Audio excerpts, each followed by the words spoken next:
Got this rather nice torch today in the post. King Avon 37 LED rechargeable lantern. It says up to 6 hours light on full charge. We'll give that a test. What's this? Range of 100 meters, 2,400 lux at 1 meter. Do I have a way of measuring lux? I'll try and get a way of measuring lux. I don't have a way of measuring lux at the moment. Does the mobile phone do that? I don't know. Might be an app for that. What's this mean? Rechargeable battery? Possibly. So we've got a 3.7 volt milliamp, 3000 milliamp hour lithium ion battery here, with one AC DC adapter and one cigar lighter plug. 12 hours full charge time, so that's pretty slow. Could possibly crank that up a bit. Shoulder strap, multi-position handle, and adjustable stand. I used to have one of these things with a halogen bulb in it, and this had a lead acid battery in there. Those things tend to not like being abused, as in left discharged or left plugged in charging, and the halogen bulbs run it out so quickly, so quite happy to get one of these that's been upgraded to LED. Roche compliant apparently, so let's have a look what's inside. I've opened it already, but we'll go through taking it out of the box again. We've got the torch itself, put that over here, the 1 AC adapter. What does that say? It is 9 volts at 300 milliamps, so yes, that would take a while to charge. We've got a shoulder strap, nice.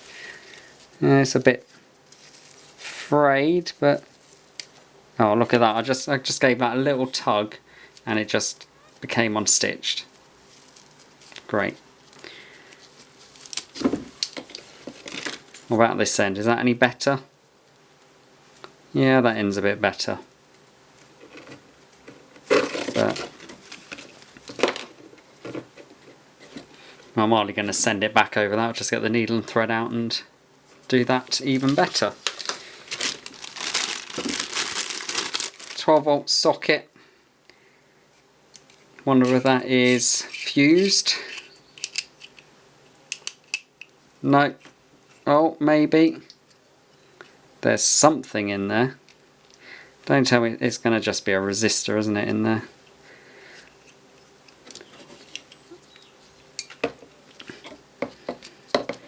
Or a diode, maybe?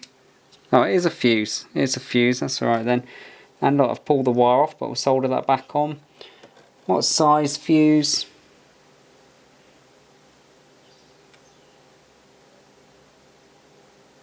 A 1 amp at 250 volts, which should be alright. It will blow if the other end gets shorted.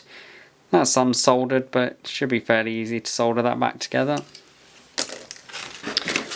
And a user manual. Okay, that's it. Everything's gone.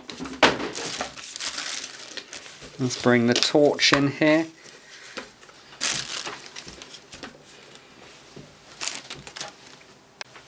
Hopefully it's come charged. Where do we turn it on? Ah, behind there. And it is. All the LEDs are good. Is that one a bit dim? No, they're just the ones around the outside look a bit dim. And it's fairly reasonable, not too shabby. What else does this thing do? There's like a button here. You press that and it unlocks the handle. Nice, so we can hold it in that configuration. I guess you could hold it underarm if you were feeling a bit like that. We've got a nice little foot stand, which allows you to put that at different positions. Or I guess you can just have it sat upright if you wanted. Yeah, fairly useful. How does this mount back here look? I'm going to give that a tug and hopefully it doesn't just break off. No, that's fairly robust there. That's fairly hard. That's good as well there. So the actual construction of the torch doesn't seem too bad. The wrist strap, I'm going to have to sew that. We'll solder this back on there. So while the soldering iron is having a warm up, I'm going to have a quick look and see if I can get in here. Now I thought there might be a screw holding this lens cap on, but it does seem to be unscrewing at a bit of a strange angle. Always like to see what I'm getting for my money inside here. So yeah, it's a fairly nice, well put together circuit board there. See, there is an arrangement with them in series. Is that a little something loose on there? No, it's been coated with something by the looks of it. Yeah, there's various buses going off there to provide power to the LEDs. Oh, look at that. This wire, the red wire here, has been quite badly crushed in the lid here by the looks of it. I don't think it's broken the insulation, so it's pretty much got through it there, but that might be okay. What's going on inside here then? We have got a rather clunky switch. There is a circuit board there, and that's quite smart. It almost looks like they might have made use of an old battery fitting at the bottom there to hold the battery. I don't know. Let's have a look. Hopefully this will come out fairly easily. Don't want to drop that battery in there and short the drop the screw rather and short the battery out. That would be bad. Oh, I need a cup of coffee. Been a long week. Take that one out and let's have a look at this circuit board. That's fairly basic, isn't it? There's various ports here to take transistors. We've got some current limiting resistors that would mount in there. So that looks like an optional extra. I wonder what else this board was for. Possibly there would be models of red flashing LEDs or something else. Got a little chip there. I wonder what the number is on that. It is a... don't know what it is.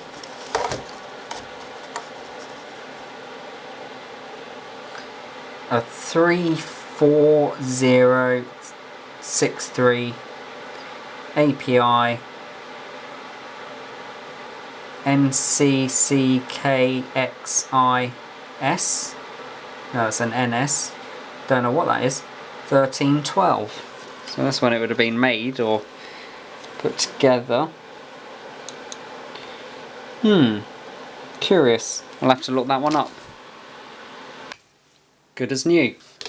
The chip is actually a 34063A, which is a DC to DC converter controller integrated circuit. There's a little inductor here, so obviously we must buck the voltage up for these LEDs from the battery. There is a little transistor here which I assume is for this tricolour LED. Not tricolour, it's just two colours. It goes red when it's charging and green when it's fully charged. There's a couple of resistors, a couple of capacitors, a diode, nothing fancy there.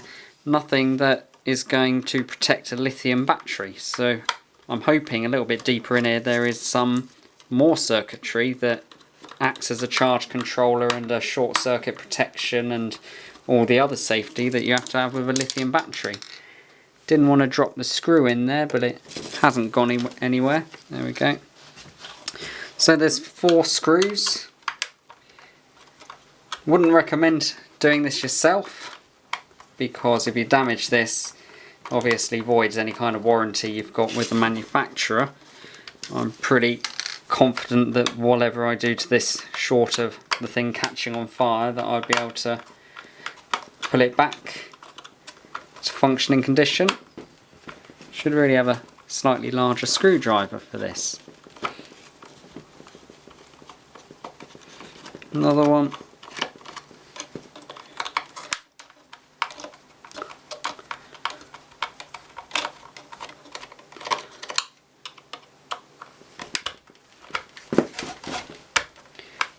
Before I take that out, it'd have been handy to get a multimeter on those LEDs and see what's going on there. That just doesn't want to come out. Whoops, that was the multimeter and the strap. Do with multimeter.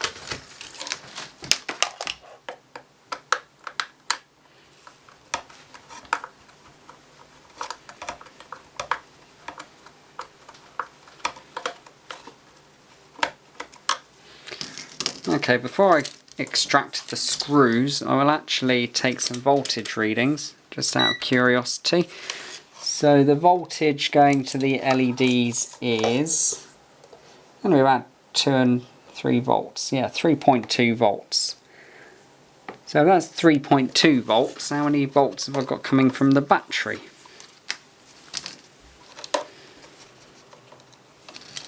Try not to short that out. 3.9 volts, just showing the battery fairly well charged, but up to 4.2 would be even better. Let's see if I can extract that. Oh, there is a big black plastic case. So this almost looks like a dummy of the old lead acid batteries. So actually it's even the actual case that the old lead acid batteries would use. You can see there is the cell dividers there, I believe. I may be wrong, but it does look very much like those little sealed lead acid batteries. Can we get into there? Oh yeah. Ah, there we go. We've got a nice little battery pack tucked in the middle. That's a nice bit of protection. A little bit of sticky back plastic in there. And our lithium battery. 3000 milliamp hour it says. 18650, 7.3, must be a pair of them in there, obviously. Now I'm wondering, is there a charge protection circuit in there? Let us carefully have a look inside here. Very careful when messing with these batteries. I really don't want to short them or puncture them in any way. I just wanted to have a look and see whether I can find the protection circuitry. There it is, yeah, that is it. So it looks almost like a mobile phone battery board, is it? Yes. Ah, so underneath there is the tiny little circuit board that you can just about see. Let's have a closer look. Should just be able to see those two tiny little chips, tiny little surface mount components on the back side of that circuit board. There might even be a temperature sensor in there, and then that's just kind of strapped to the batteries there. The cathode negatives this end, positives this end, and then they're taken off there. It is actually probably a mobile phone board, the battery board, because it's got 3 connectors on it. This is very much the arrangement you get on a lot of mobile phone batteries, this tiny little board. I've soldered some connections to that one. That is the one that does all of the management for the battery, and you should never run with these batteries without any sort of protection. Sometimes reassembling these things can be a little bit more tricky than stripping them down, so just stay tuned for the rest of the video if you want to see how this thing goes back together. Ooh. Oh, it would be warm, it's switched on. I was thinking, why is that charger board warm? Well, the torch is still on. So all I'm going to do is just use some of this capped on tape. It's a pretty good insulator of electricity. It's also fairly robust, so that will... I've got some heat shrink that would go around that, a bit like the original stuff. It's quite costly, so I'd rather save that for something a little bit more important. Get another piece of that. Probably too short. We'll just overlap that over the bottom to hold the bottom piece on. Now there was, what was there in there? Some foam to kind of stop it rattling about, so I'll stick a piece of this kind of sticky back foam board on there. Will I need that both sides now? No, one side will be adequate. Yeah, definitely think that's almost the moulding of an old battery, sealed lead acid battery. I think they've kind of used the same mould but a cheaper type of plastic, because it doesn't feel anywhere near as robust. Although I have seen some made out of material a bit like that. Yeah, look, that is definitely, isn't it? It's got plus and minus on it. It's got the 3 cell vent plugs on it. So yeah, just get your old lead acid battery here, used to weigh about half a ton, that was in there, and replace it with this Featherlight 18650 combo in there. Fantastic. See, I've built torches like this for years. Had LED torches long before you could kind of go to the shop and buy one, and I've modded them, put various things inside, lithium batteries, protected of course. And I always thought, you know, why aren't they getting on to building more of these?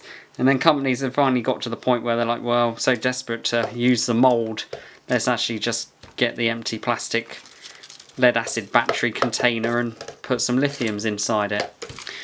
Okay, so what happened to that one? That one slid in there. Must have gone in that way. This one just went in like that. And then I had to put these in. 1, 2,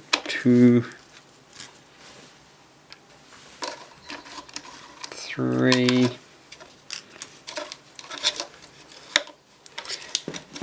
4. Better turn that off really. I shouldn't be doing that if it's switched on, but I do have a habit of doing that.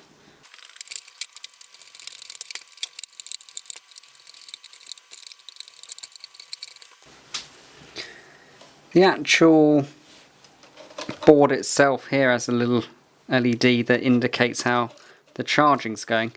And it actually just kind of points down into the plastic and illuminates out through the plastic. There's this charge port here where the connector fits through. I'm not sure if that's meant to be watertight. No, I'd say it's maybe water resistant. There's quite a long area that the moisture would have to get past, but probably not waterproof. Saying that, there is no rubber seal in there, so no, it definitely is not waterproof. But you know, if the water gets in there, if there's any kind of shorts, that charge protection circuit in there will keep everything safe, so that's good.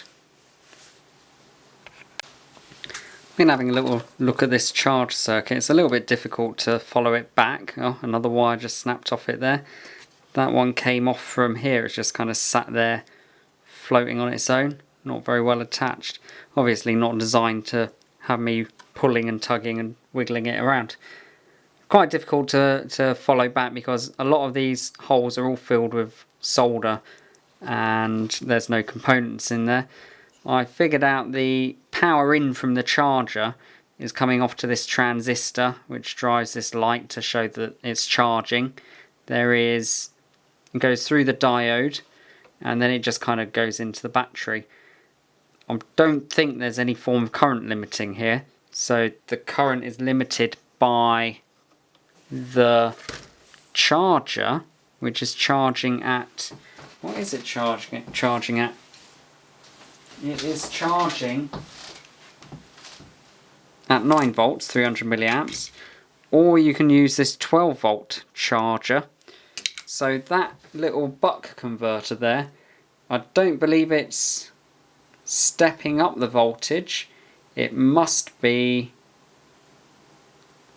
governing the voltage for the charge of the battery. So if you put 12 volts in, you get how many volts to the charge to the battery, and if you put 9 volts in, you get the correct amount of charge.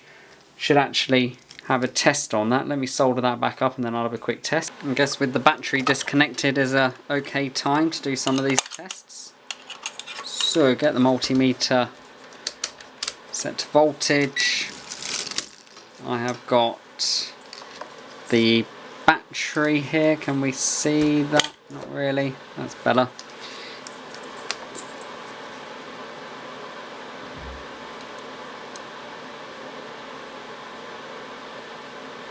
Not getting a great reading off this wire or the circuit board.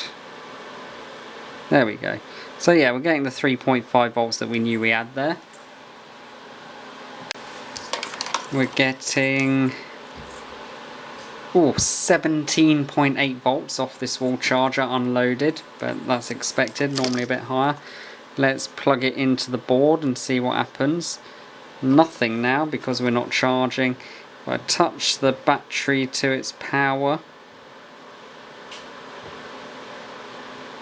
Oh. Nothing. Are we charging? Are we not charging? I'm turned on.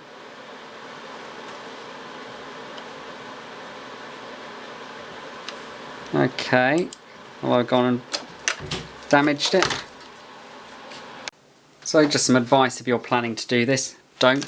Every wire on here is broken off. One broke off from in the battery, so I had to take the battery out, undo the tape, solder 2 new wires to it just to reinforce them. These are much better, my trusty purple yellow wires. So yellow is now positive, purple is negative, connected back up the way it was. Now this was the curious bit. Oh, it does work, yeah. Is this 17 volts on here? 17 volts. Let's put that in. So why have I not got my charge light come on? This is the right one, isn't it? Yeah. Is it because it's fully charged? Is it because there's such bad solder on there I've knocked something off? No. So is it charging? If it is charging, I'd expect to see more than the 3.9 volts that we had. Yeah, it's definitely charging. It's going up.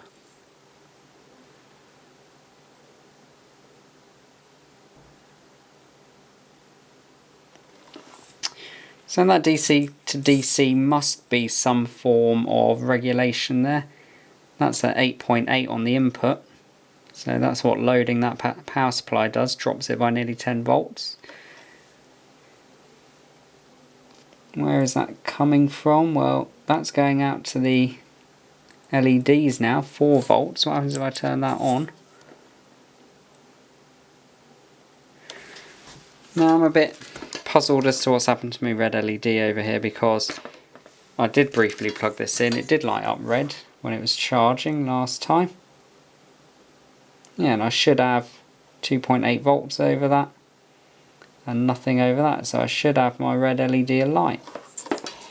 Why are you not alight, red LED? Is it, have I bent it, or no, it just doesn't want to work anymore. Very strange. I was not expecting to kill a red LED.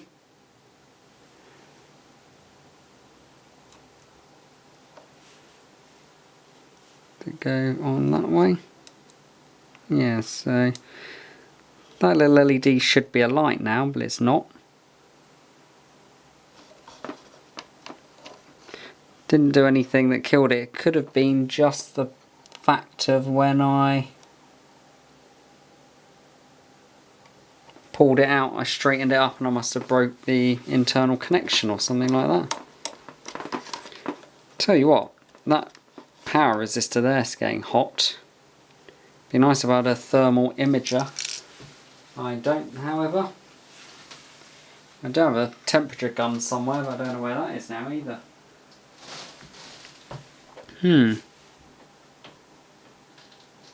Chip's getting lukewarm, nothing to worry about. That power resistor's getting warm.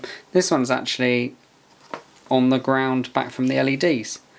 Anyway, I'm quite happy with that. I'm going to call it a day now, put that back together and make use of this. It'll be useful. Why is that LED? I'm confused about that LED. Should be working, but that's the risk of taking these things apart, is that stuff like that can happen. I will have to either replace that LED, because it's definitely working. It should almost be orange now, I think.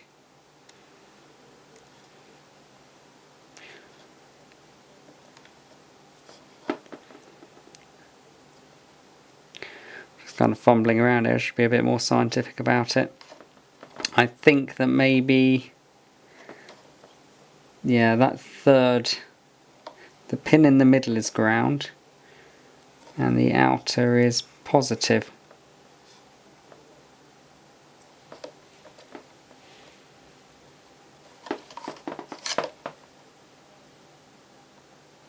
Okay, so once that battery reaches its charge voltage, its little internal board there will take care of shutting it down.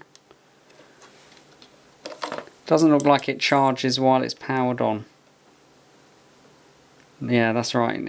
If it does charge when it's powered on, the LEDs are drawing more power than the charger's putting in, so it doesn't actually build a charge up. Just go about and screw these jimmy bobs back in. That just kind of slots into that rubber hole. It's very coarse. And then there was apparently a screw in both sides, and it doesn't even look like that mates up. Let's push it. Am I going completely mad? I'm pulling it in the wrong side, aren't I? Yeah, that's the switch behind there. That switch is... oh, that's a little bung that pulls open. Put that back in. So that just kind of sits flush behind there. Bit weird, really. There we go. Slots in.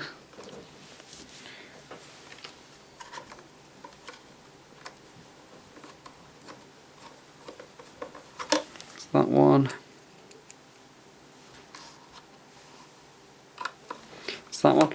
Sometimes it might be handy to actually look back at my own videos to try and remember how this thing went together originally. So that one's that one. That screw's very close to shorting that to that. Very close. Switch goes in there. See, I know myself, it's difficult to picture when you're designing a circuit board. I guess it takes a lot of skill and knowledge and years of experience to plan a circuit board out and to know the exact sizes of the screws you're going to use. If that screw was, it's almost like it actually could touch that one and that pad there, but it's not, as far as I can see. I guess you could look at that both ways. It's either a bit of bad planning there, or very good planning, the fact that you've managed to squeeze it in there without shorting. When I was looking at this board, it's almost like it's a repurposed board. There is a little socket here for a riser PCB there, or like a daughter board to stick on there. And then there's loads of components that haven't been used in this particular model, haven't been populated. So again, we want to try and not let that touch anything. The insulation is bad there where it's been chewed up, but I don't believe it's going to touch anything. It is not actually completely broken. There's still some integrity there. Let's screw that one on. As I say that, I'm going to probably turn it on, the whole thing catch on fire now. Back there, lights on, good. Notice there's a bit of a flicker when it turns on.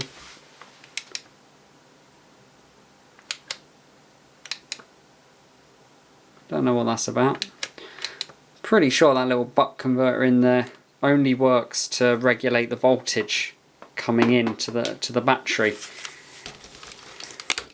But then again, it may actually work both ways, and regulate the current out to the LEDs. I don't know, there's a bit of flicker to them that looks like they could be being driven by a little DC to DC converter. But yeah, nice little torch.